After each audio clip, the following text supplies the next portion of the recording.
warahmatullahi wabarakatuh. Balik lagi nih teman-teman sama aku di video learning journal. Sekarang yang part keempat.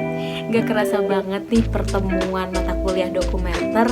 Udah pertemuan keempat. Dan di pertemuan keempat ini aku akan membahas materi yang sudah dipresentasikan oleh kelompok 2 minggu lalu. Jangan kemana-mana, terus tonton videonya sampai akhir ya. Jangan lupa subscribe dan aktifkan lonceng notifikasinya supaya video aku bisa muncul di notifikasi handphone kamu. Baik, melanjut video learning journal aku yang part 3. Di video kali ini learning journal aku part 4 akan membahas materi yang sudah dipresentasikan oleh kelompok 2 minggu lalu. Dan di video minggu ketiga atau part 3 itu materi yang sudah dipresentasikan oleh kelompok 1. Di pertemuan keempat atau minggu keempat ini, mata kuliah film dokumenter kelompok 2 sudah membahas materi mengenai gaya film dokumenter observasional dan partisipatori, yang mana minggu lalu sudah aku bahas di video learning journal part 3. Itu ada beberapa gaya dalam film dokumenter. Salah satunya ini ada gaya observasional dan partisipatori yang sudah dibahas oleh kelompok 2.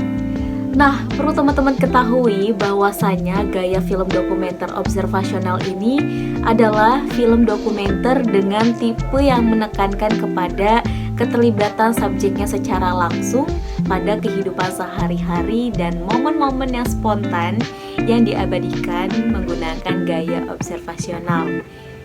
Dan dokumenter observasional ini tidak menggunakan narasi seperti gaya ekspositori. Lebih tepatnya, gaya film dokumenter observasional ini diambil secara spontan tanpa adanya narasi yang sudah disusun oleh sutradara.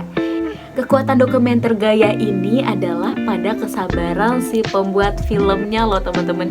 Jadi si pembuat film ini harus sabar untuk menunggu dan diharuskan dengan gerak cepat merekam kejadian-kejadian signifikan yang berlangsung di depan kamera.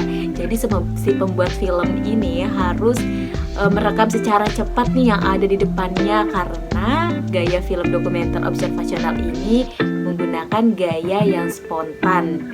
Jadi kalau ada kejadian-kejadian yang nyata di depan si pembuat film atau kameramen, itu si kameramen harus secara cepat mengambil rekaman atau cuplikan videonya. Ternyata ada ciri-ciri dokumenter yang menggunakan pendekatan observasional ini. Antara lain, yang pertama ada menampilkan keintiman atau kesan intim secara subjek dengan penontonnya langsung. Yang kedua, kejadian yang direkam kamera secara spontan dan natural. Nih, ada ciri-cirinya loh. Kejadian yang direkam langsung oleh kamera itu secara spontan dan langsung. Dan yang ketiga, ada keberadaan pembuat film dan kamera seperti tidak disadari oleh objek. Jadi objek yang ada di depan maupun objek visual dan objek non visual itu tidak mengetahui keberadaan si pembuat film atau kameramen. Ya, namanya juga spontan ya.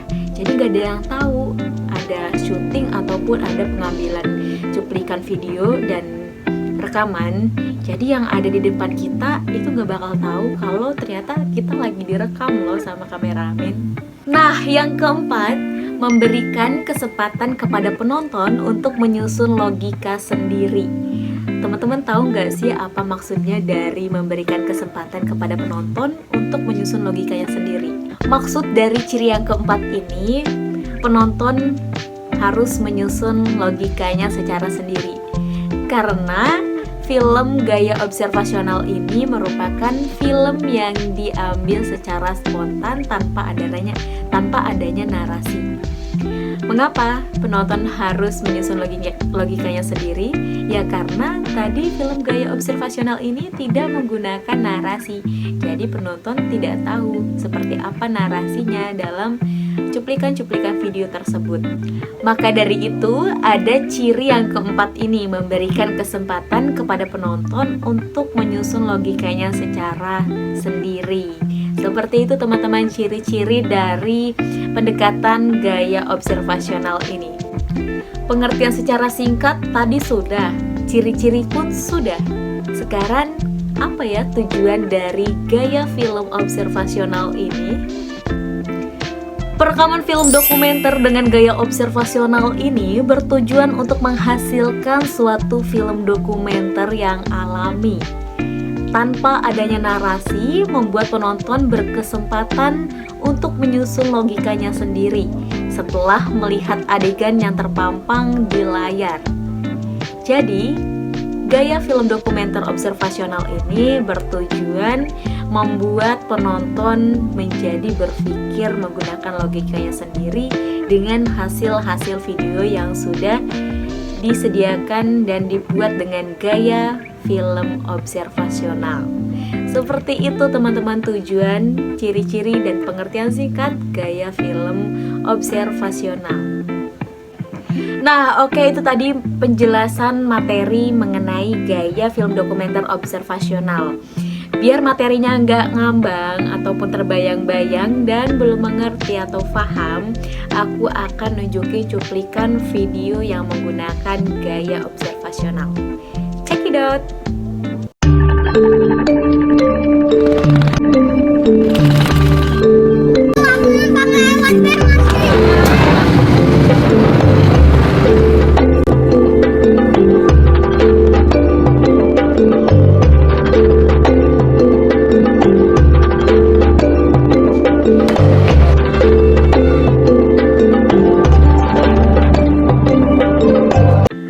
Gimana nih tadi udah nonton cuplikan videonya? Pasti sudah paham dong bagaimana penggunaan gaya observasional dalam membuat film dokumenter.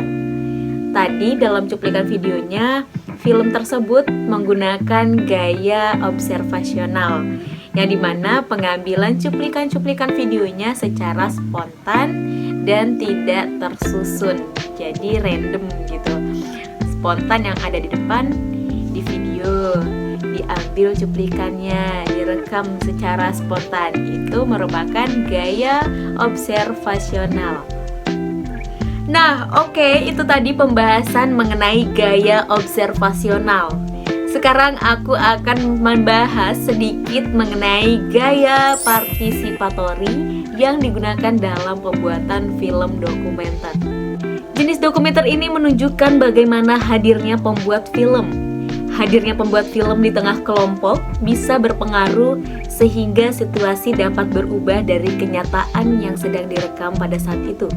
Dokumenter partisipatori ini tidak berusaha menyembunyikan pendekatan saat perekaman dan justru malah memperlihatkannya. Artinya, dalam pembuatan film dokumenter menggunakan gaya partisipatori ini melibatkan langsung si pembuat film atau sutradara maupun narator secara langsung diikutsertakan dalam cuplikan video film dokumenter tersebut. Nah, tujuan dalam pembuatan film dokumenter dengan menggunakan gaya partisipatori ini melibatkan sutradara dan narator itu bertujuan untuk mendukung penemuan jawaban dari kegiatan-kegiatan sutradara. Hal ini sejalan dengan teori Rabiger-Michel 2014 tentang film partisipatori. Sutradara bisa berbagi keraguan yang ditemukan dan aspek dalam proses pembuatan film untuk penonton. Seperti itu teman-teman tujuan dari gaya partisipatori ini. Nah, biar makin paham dan mengerti bagaimana penggunaan gaya partisipatori, aku bakal nunjukin cuplikan film dokumenter yang menggunakan gaya partisipatori ini. Check it out!